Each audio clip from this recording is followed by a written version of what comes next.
He was in such a good headspace, and I never would have thought that this would have happened. I just fully was numb. I just didn't believe it. He was just genuinely one of the best people I've ever met in my life. I talk to him and I know he's listening. Hi. Thanks for coming here today. How are you feeling? I'm okay, thank you.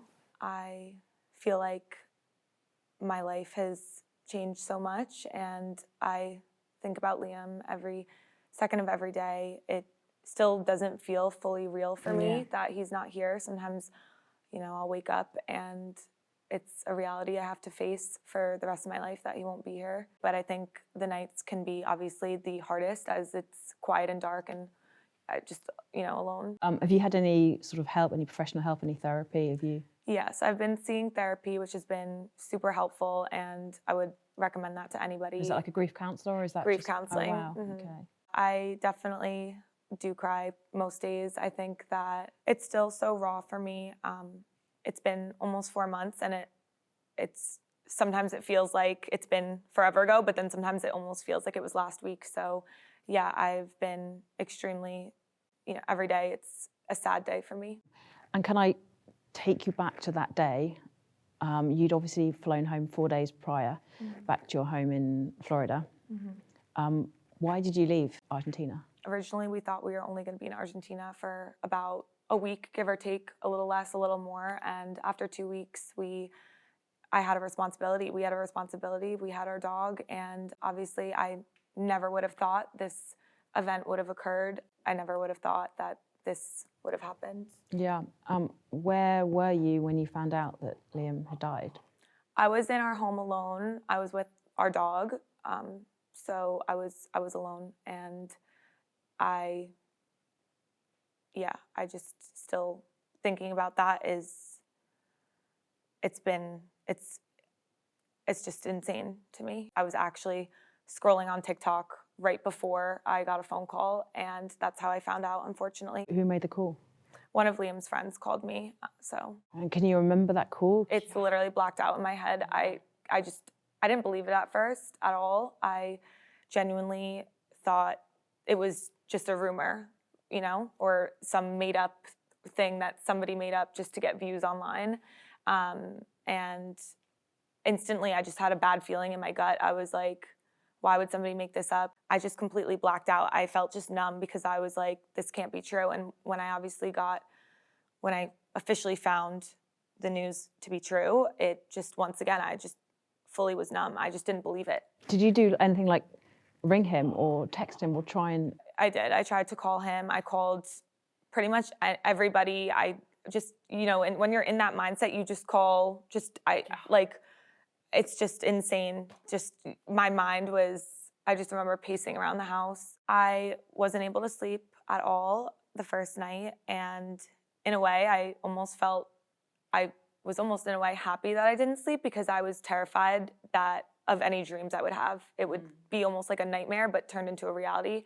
I think still for me, it just didn't seem real. So I felt almost, grief comes in so many different ways, and I've never experienced grief before. So for me, the first couple of hours, the first night, like I said, I didn't feel like it was real. So I was in hysterical mode, but there was parts of me that I felt myself just, this isn't real. So I would just be numb. I felt no emotion.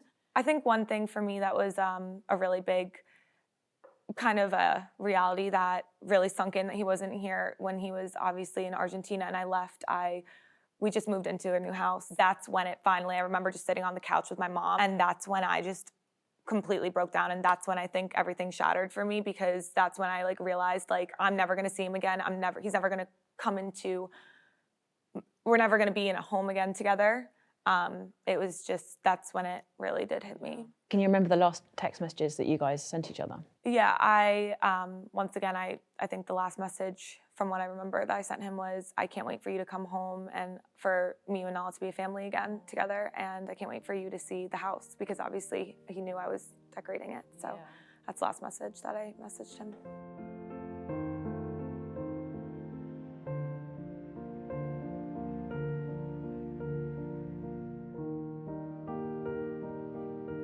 How was his mental health when you were with him, and that last day, just did it come out of the blue?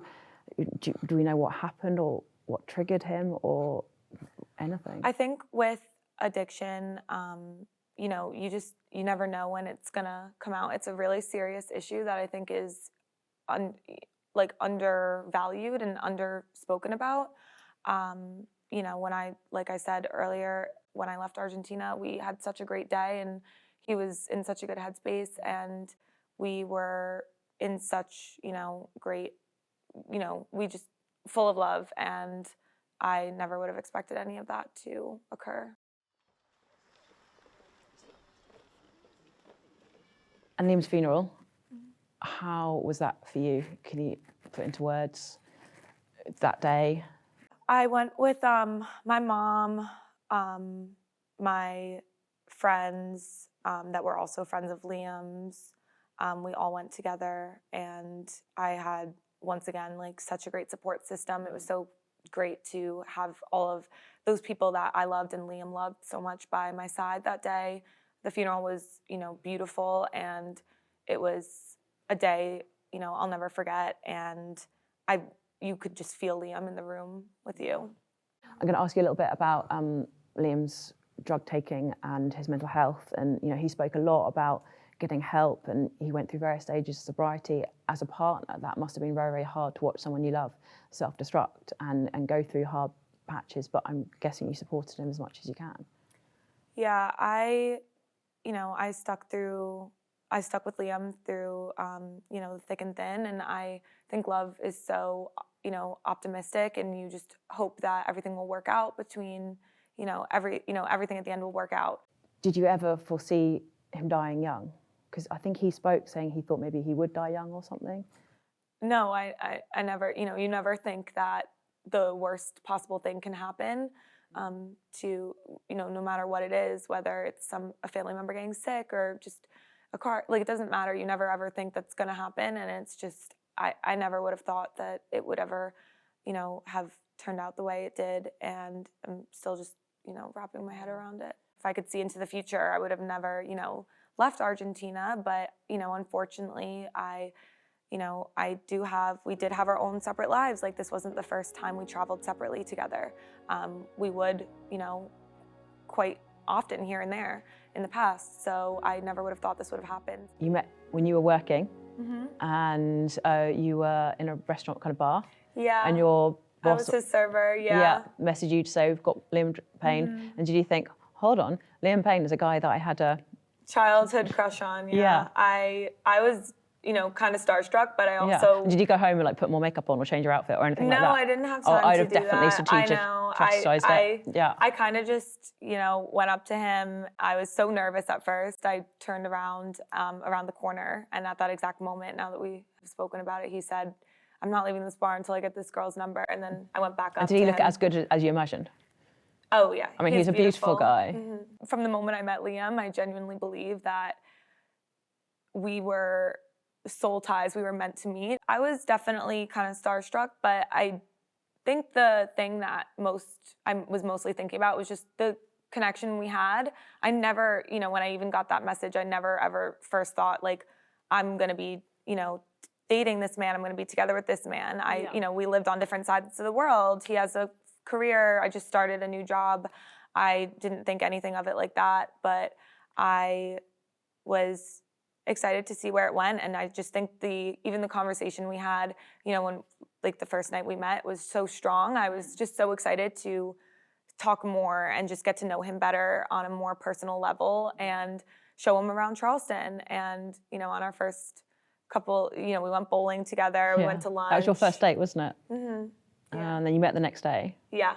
And was he charming? Was he nice? Yeah, he's so charming. He's bright, isn't he? Like, I knew Liam when he was starting out in One Direction on the X Factor. I used to go on a Saturday night, and he was just always, and his family were always lovely as well. And he's very articulate, very smart, very like a gentle soul, I would say. And I mean, I'm not saying I knew him not even the 1,000th like you did, but my memories of him are always super positive. Yeah. And I think that first impression, he would have made an impression on you because he's a nice guy. You know, forget the fame, forget the superstardom. No, he really was. And I think, you know, one thing like you're saying is even my friends who first met him, I think all of them were at first just kind of like, this is so random, like, you know, and after they even met him, he's genuinely just the most humble, normal person that you would ever come across. And he had he really impacted so many people, and especially me. Like, he really, like, our relationship was just so full of love and laughter and light, and he was just genuinely one of the best people I've ever met in my life. And can you remember getting ready for that first date and butterflies, or how you felt? Oh, I was so nervous. I mean, I definitely was. I remember I sent a video to one of my friends before I left my apartment, and I was like, should I wear a hat or no hat? Yeah. And it's funny because I ended up showing Liam the video later, and I was like, look at all the effort I put in on this. Yeah, exactly. And I bet he just went looking like a boy. Yeah, just normal. I mean, he pulled off anything. Yeah. So. And did he pay for bowling? Yeah, of Yeah, course. okay, good. Did you do dance routines that One Direction did? Did they dance? I probably did. They danced, but Yeah. Liam was a pretty good dancer. But did he have like his poster on? Did your generation have posters on walls? I don't know. I did have posters on walls. Oh my God, then did you have him or One Direction? I think I had One Direction. Oh my God, that's but quite cool. I don't know if I had his solo poster, Yeah. but I did have him at some point on my wall. And what was your favourite One Direction song growing up?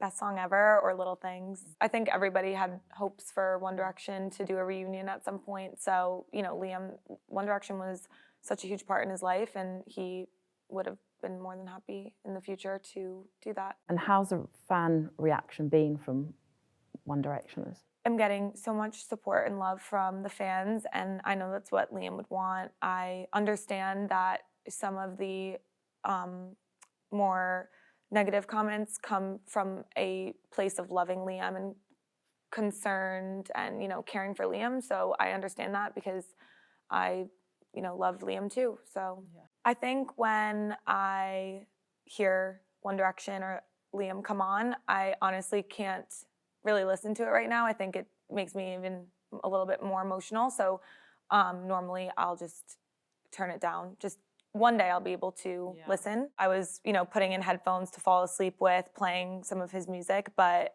I think it wasn't in a way helping. It was making me more emotional. So I think, you know, one day it will be time to, of course, you know, I loved his music. So Liam would just want me to be as strong as I can be and just, you know, have thick skin. And I think that's one thing he always taught me, as, you know, he grew up in this like life light and, you know, the media, and he always was just so positive about it and just said, don't let any hate get to you, because one hate comment is equivalent to, you know, like 100 nice comments. You had death threats or anything? Yeah, I have. Some of my DMs are, I can't even put it into words exactly. You know, that's why I had to delete social media for a little bit, and still sometimes I'll, you know, take a break from it, but I'll always find myself re-downloading it like the day after. But I just, like I said, I try to just be as strong as I can. And if you had to go to the police or report any of them, you can report them to Instagram, TikTok, I guess, but if you had to report anything? No, I haven't reported anything. I'm never gonna let anybody tell me how my relationship was with Liam, because at the end of the day, the only two people that really know how strong our relationship was me and Liam. And I know that our relationship was so authentic and real, and it's something, you know, that literally you would see out of a movie. And I'll never let anybody tell me otherwise, so it doesn't bother me what people say like that. I know 444 was your number. Have you sort of marked out or thought about getting a tattoo or done anything to sort of keep his memory alive? I did get a 4 tattoo on my Oh, wow. ring finger, on my right hand. He also had this tattoo on his ring finger as well. So we always talk about getting matching ones, and obviously it's... So he got it first and then... Yeah, so it is a shame that obviously, you know, we are still matching. I do feel him a lot with me. I dream about him. I do feel him. So I know he's watching by me and over me. And do you have a favourite photo? I do. I have a lot of favorite photos, but I think one of my favorite ones, I did take it to Instagram. It was a photo of me and him in snow gear. I actually had most of my face covered up in a pink scarf, but it was when we were visiting the Northern Lights, and it was one of our best memories. Our Northern Lights trip, I think that is a trip we genuinely spoke about every single day. I'm not kidding. We went last Valentine's Day, and it was genuinely, we both said it was the best trip we've ever been on, and it's just kind of funny because we got unlucky because we didn't even end up seeing the Northern Lights. But in a way, we got so lucky because it was the best trip we've ever been on, and it was just so full of laughter and love, and we were just kids. We would go sledding every night. We'd run around when everybody was past midnight, when everybody was in their little igloos. We would just be running around the resort with sleds and just go sledding everywhere, and we were speaking about going there this year for New Year's, and it's, you know, it's just a shame that we'll never be able to see the Northern Lights. Talk us through your last day in Argentina. Did you have some amazing memories? I think based on the way that everything happened, I am so blessed to have spent such a lovely last day with Liam in Argentina. On our last day, we were in a countryside home. We woke up, we had a lovely breakfast. We went horseback riding. It was beautiful. And even now, looking back at things again, it's just kind of unsettling. Like, I posted a TikTok of different photos from our last day in Argentina. And literally, I think it was when I was at the airport. And I just captioned it. The last photo is a photo of Liam on a horse when we were horseback riding. And I captioned it, I'm so grateful for the simple things in life. And when you left him, what state of mind was he in? Was he feeling positive and excited? And yeah, he was so positive. He was so happy. We were so happy. And I just can't even believe the way things truly ended. If Liam was here now, what advice would he give you, do you think? What would he be telling you? He would just, tell me, please just take care of yourself, because I can't take care of you anymore. I talk to him and I know he's listening.